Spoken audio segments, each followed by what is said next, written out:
certain point, we decided that the time machine should be built into a car.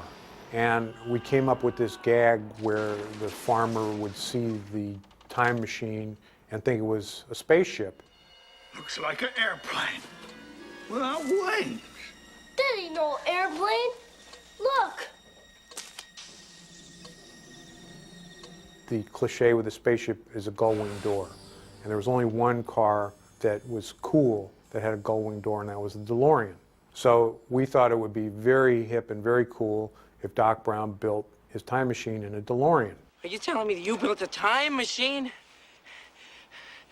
out of a DeLorean? The way I see it, if you're gonna build a time machine into a car, why not do it with some style? So we first just turned this idea over to the art department and told the people, see what you can come up with. What would you do?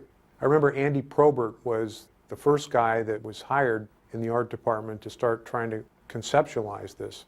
And he came up with some very interesting designs, but Andy had a very strong science fiction background, and his designs were a little bit too slick. They were too machined, they were too perfect.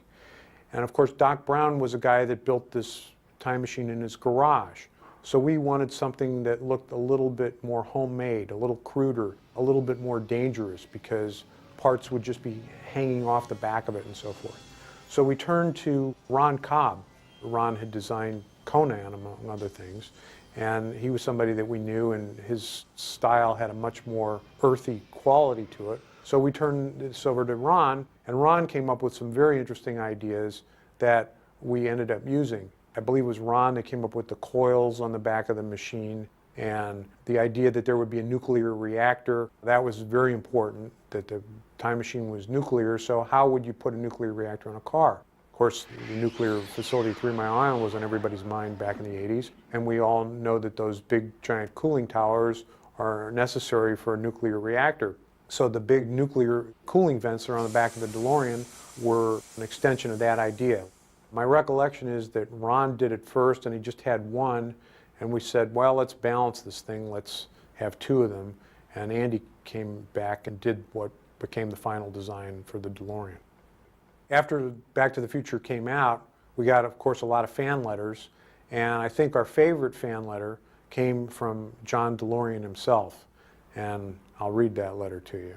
The letter's dated July 25th, 1985, addressed to Robert Zemeckis and Bob Gale. Gentlemen, last week I had the opportunity to see a screening of Back to the Future in New York, and want you to know I think it was absolutely brilliant. I was particularly pleased that the DeLorean motor car was all but immortalized in the film, and want to thank all those responsible, Ron Cobb, Andy Probert, Mike Chaffee, and Kevin Pike, for the outstanding job they did in presenting the DMC as the vehicle of the future. They can join my soon-to-be-revived design team at any time. Thanks again for continuing my dream in such a positive fashion. Sincerely, John Z. DeLorean.